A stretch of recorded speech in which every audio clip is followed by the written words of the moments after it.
Hey everybody, my name is Spencer, and in this video I'm going to review Rococo Deluxe, designed by Matthias Kramer, Stefan Maltz, and Luis Maltz. It's published by Eagle-Gryphon Games, who sent me a copy of the game for the purposes of this review. I'll tell you a little bit about the game, who I think it's for, and if ultimately you should buy it. But before you sharpen your needles and unspool your thread, would you please subscribe to the Lighten Up initiative? If you do, I'll throw a grand ball in your honor. Thanks. This game is a deluxe version of Rococo, a game that was first published in 2013. Side note, don't ever say a game is deluxeified. That's not a word. A game is simply deluxe. The game is set in the Rococo era, hence the name. According to history and knowledgeable people, it's at this time that Louis XV reigned in France. Apparently this Louis guy was an early fashionista, and so he throws these lavish balls where, quote, important luminaries dress up in extravagant gowns and fancy frock coats, all eager to surpass one another in elegance and grace. That's a lot of flavor text to set up this basic explanation of what you're doing in the game. You and up to 3 friends must help the fancy people have a whale of a time by preparing the final grand ball of the season. Okay, you don't have to play with friends. It could be your local post person, or your sister and her vermicious boyfriend. I don't care. Regardless of the company you keep, you'll be crafting elegant frock coats, sumptuous gowns, and, if you're playing with the included jewelry box expansion, some bling. But it's not just the people who need decorating. No! Part of the preparations include funding decorations, like statues and a cacophony of fireworks, as well as musicians to lay down the beats by playing their Mixolydian scales for the partygoers to chasse to. The person who contributes to this lavish ball to become the most prestigious will win the game. In other words, whoever has the most points at the end of the 7th round wins the game. But that doesn't sound quite as bougie. I'll say it right now. Wow, look at this game. The art by Ian O'Toole is masterful. I don't care how good the game is. I'll just hang this board up on the wall for people to admire when they come to my balls. Fantabulous is probably what they'd say. Plus there's all this cool stuff to play with. These fancy velveteen bags that hold components, poly resin lace, and thread tokens, and even a metal thimble. It definitely earns its deluxe distinguishment. Like, I can't get over the production quality of the game. It's so good. It's so good. Okay, I can get over the production of the game because I have something else to not get over, and that's the gameplay. Upon first glance at everything going on, you might expect the gameplay to be a bit complex. This is especially so if you are comparing it to other big box games from Eagle-Gryphon, such as On Mars or Lisboa. Rococo is not anywhere near as complex as those. I'd consider it about middle of the road as far as complexity goes. I wouldn't introduce it to new gamers or younger children. But experienced gamers who are familiar with concepts such as deck building, set collection, and area majority should have no trouble. In fact, Rococo features what I think is a very enjoyable and clever take on deck building. In this case, your deck is made up of employees of varying proficiencies in the art of ball preparing. There are apprentices, journeymen, and journeywomen, and masters. Masters can do any action, while journeymen and apprentices have limitations on what they can do. Now, at the beginning of each round, you can look through your deck and pick the 3 employees you want to use.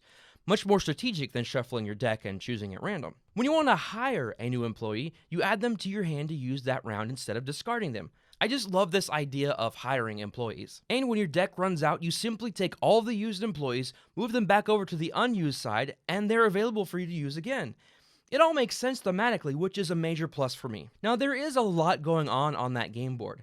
Have I mentioned how stunning it is? Anyway, you've got a row of garments to choose from if you want to make or sell one, a row of resources you'll need to make them, places to put the garments when you've completed them, and then several places that attempt to tell you how certain things score, which also leads me to scoring in general. I'd say at least 75% of scoring is done at the end of the game. Many things affect your score at the end, including points on garments, funded decorations, majorities in each hall, all halls bonuses, and then some of your employee cards have bonuses on them as well. To do well in the game, players must have a clear idea of how everything scores.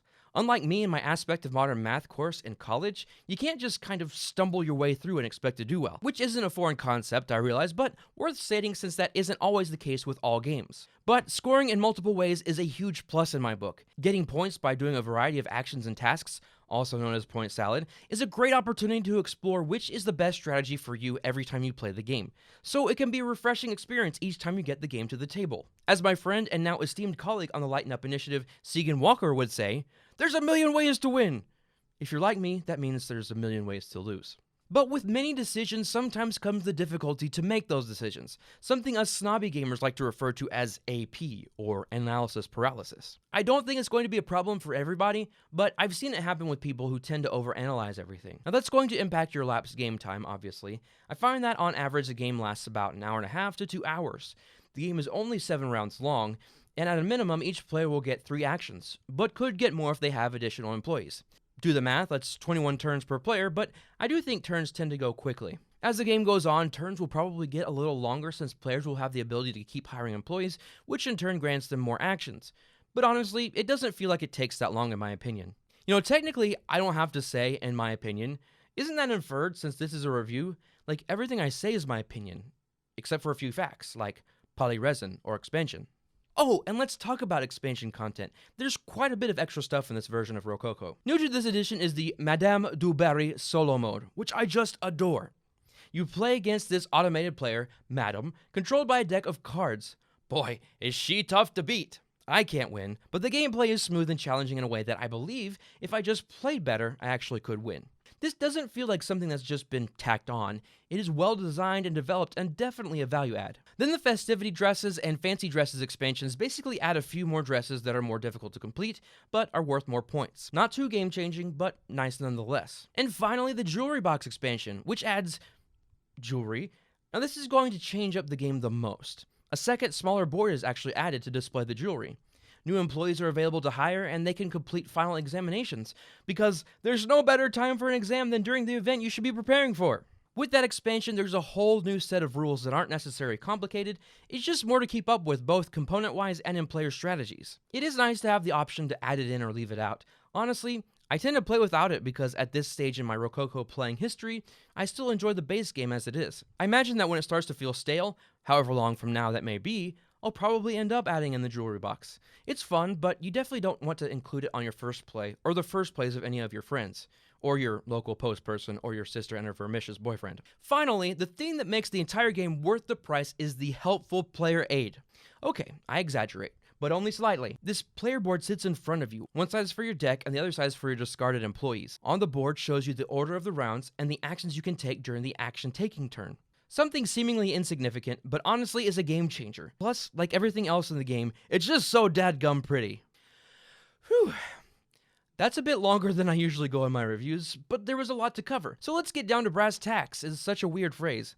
This is all going to come down to your budget. The Rococo Deluxe version is $109, and the Rococo Deluxe Plus is $127.99.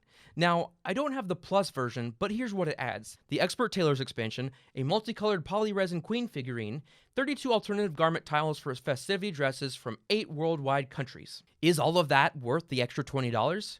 Well, that's your call. But what I want to do is help you decide if this is even a $100 plus board game by giving you some things to ponder. This might sound like a cop-out, but it really is up to you and how much disposable income you have to spend on games. For some, it completely shuts out the ability to buy the game, which is a shame. It's such a good game that I think more people should get to experience it. The first edition is out of print, meaning it probably costs more than the deluxe version does. So if you just can't make it work in your budget, I feel ya. I don't have it in my budget either. But if you could possibly save up over a few months, or say you do have the budget to buy it, is it worth it? In my opinion, there I go again. I believe that is worth the price tag. Now obviously most of that expense is due to the premium game components and the overall masterful production. All of that adds so much to the gaming experience. I enjoy acquiring the little spools of thread and then turning them in to make garments. The color palette, the graphic design, the gorgeous artwork, the large board, the player boards, all add to the price, but to the enjoyment of the game too. You also have to consider the expansion content. The Jewelry Box expansion would probably be at least $25 alone. Now there are some games out there that cost the same or more than Rococo Deluxe that aren't nearly as well produced or as elegant of games. Eagle-Gryphon has an excellent track record when it comes to producing these big games. There's no history of mediocre products, to my knowledge. So let's say you do have the means to buy the game, regardless of what that might be. Who is it for? Well, it is more of a European-style game, meaning it's more focused on the strategic element and mechanisms than it is on the thematic experience. Although, there are some thematic moments in the game. You gotta be able to have an hour and a half to 2 hour window to play it. You can play it with up to 4 people.